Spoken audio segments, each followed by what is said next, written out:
ඒක අර ඊට කලින් කිව්වා. කම්පැනි වුණොත් තියෙනව නැත්නම් නැහැ. මේ ලෝක කොහෙවත් තියෙනව නෙමෙයි. කම්පැනි වුණොත් තියෙනව නැත්නම් නැහැ කියලා. ඔව් කල්ප එතකොට 60,000 ඒක නැවත කල්ප කම්පැනි 80,000ක. අහුනේ. නැවත අහුනේ. කම්පැනි නොවි තියෙනවා කියලා එකක් එතකොට නැහැනේ. කවදා හරි කම්පැනි වුණොත් නෑ. තියෙනවා. එතකොට මේක කම්පැනි නැහැ වුණොත් කියන්නේ. තියෙනවා. නැත්නම් හම්බෙන්නේ. මොකද ඒතර ප්‍රශ්නේ? එතකොට තාරාසංඛ්‍යයේ කල්පලක්ෂයම තියෙන කම්පනයක් වුණොත් විතරයි. නැත්නම් හම්බෙන්නේ. ඔව් ඒතර ඒක කම්පනයක් තමයි. වුණොත් එතකොට තියෙනවා කියන ලෝකයේ කම්පනි වුණොත් තියෙනවා කියන ලෝකයේ ඇත්තක්. දැන් අපේ මනුස්ස ලෝකයේ ඇත්තද? මේ සංඛාරා, සබ්බේ සංඛාරා අනිච්චා කිව්වේ.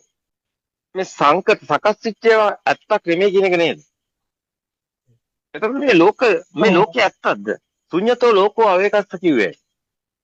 මේ ලෝකේ ශුන්‍යයි කිව්වේ. අත්තාන දික්ටි උවච්ච එහෙම. මච්චුරාජ රපස්සති කිව්වේ. මරණයක් නැතුණේ. මොගරාජ සතිමත්ව ලෝකේ ශුන්‍ය ලෙස බලව කිව්වේ. ලෝකේ ඇත්ත කියලා ගත්ත එකම නේද? ඔබේ සසරම. හැබැයි ඒ කම්පනේ ලෝකේ ඇත්ත විච්ච කම්පනේ. ඒ කම්පනේ කොහේ හරි ඒ කම්පනේ කොහේ හරි දැන් මෙතන ලෝකේ ඇත්ත වුණු කම්පනේ නැති වෙනවා කියන්නේ ආයේ කම්පනයක් කොහෙවත් කතා කරන්න බෑ.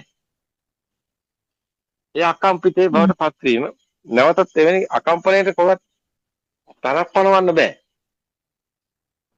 අකම්පනයේ තියෙන තැනක් නෑ. මේක මයින්ඩ් එකෙන් ගන්න බෑ. මේක ප්‍රඥාවට අසු වෙනවා. ඔව් ප්‍රඥාවට අසු වෙනවා. ඒ ඥානය කියලා කියන්නේ මේක නුවණින් දකිනවා. හැබැයි මේක සිතුවිලි වලට ගන්න බෑ. කම්පනයක් කියන එකක් ඇත්තක් වෙන්නේ නැහැ කවදා. කම්පනය ඇත්ත නෙමෙයි. එතකොට මේ අකම්පනයක් කියන්නේ නැති එකක් කොහොමද හොයන්නේ? හරි හරි. කම්පැනි කියන්නේ ඇත්තක් නෙවෙයිනේ. ඒක හරියන්නේ. දැන් කොහොමද නැති එකක් හොයන්නේ? අකම්පනයක් හොයන්නේ කොහොමද? අකම්පනයක් වන්නේ.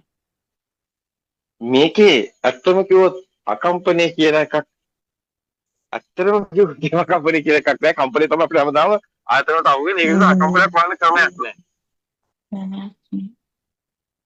ඒතකොට නිවන කාටවත් හොයන්න පුළුවන්. නිවන කාටවත් හම්බෙන්නේ නෑ. ඇයි? නිවන අස්පකන කෙනෙකුට හම්බෙන්නේ නෑ. මම නිවන දැක්කා කිව්වොත් ඒක වෙන්නේ නෑ. මට ඒ කියන්නේ මම ඉඳගෙන නිවන කවදාවත් හම්බෙන්නේ නෑ කිව්ව එක. මම ඉන්නකන් නිවනක් නෑ. ඒකයි කිව්වේ මේ මම නැති වෙන මගක් මිසක් මම ඉඳගෙන ලබන නිවනක් නෙමෙයි කියේ. මම ඉන්න තැන හැමතිස්සෙම කම්පනයක් තියෙනවා. මම නැති තැන කම්පනයක් පනවන්න බෑ. කම්පනයක් තිබ්බොත් අනිවාර්යයෙන්ම ඉන්නවා. මොකක් කර තියෙනවා. එනවා ඉන්නවා. තියෙනවා. නැති එකක් කොහොමද හොයන්නේ කියලා නෙමෙයි.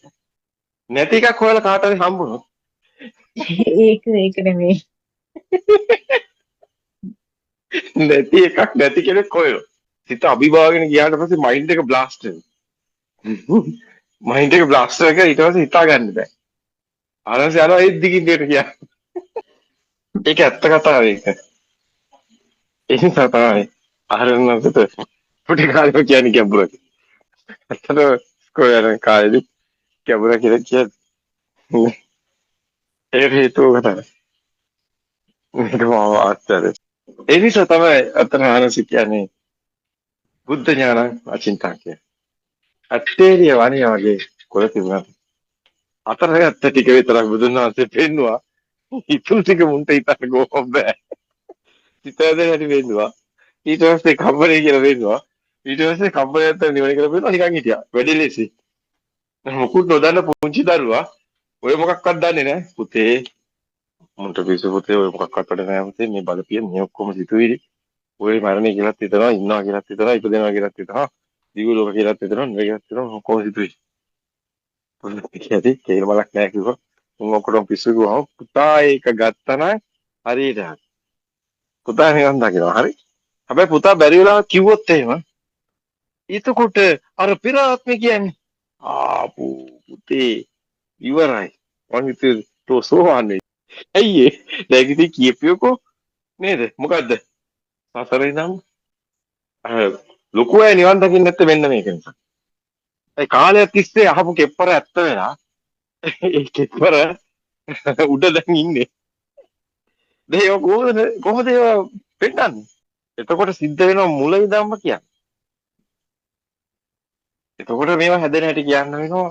වෙන හැටි කියන්න වෙනවා. සසර කියන්න වෙනවා. නේද? 31 ලෝක ධාතුව කියන්න වෙනවා.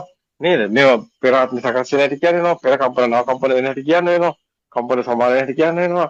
ඒතර මේ ආලෝකයක් ඇත්තක් දෝන බව කියන්න වෙනවා. මේ ඔක්කොම සුද්ධ කරලා සුද්ධම කරලා ඉවර වුණු දවසට ඒ කලිවල් දැක්කේ. එතකම දුස්තියක් කරනවා කක්කර විශ්කේචාවක් තියාගෙන ඉන්නවා. නේද? පව් කියලා හිතනවා පොඩි එකා කියනවා. අනේ පව් කියලා හිතනවානේ කවුද? මේ ලොකු අය. ඇයි? මේක හරි සරලයි. ඊගොල්ලෝ මොනවද ඒකට කියන්නේ? ක්වොන්ටම් කියනවා, අරව කියනවා, අර ඥාන කියනවා මොනවද? නාම රූප විඥාන කියනවා. පුතේ පරිස්සම්. ඊට වැඩි හොඳ මේ කැලේට වෙලා ඉන්නේ.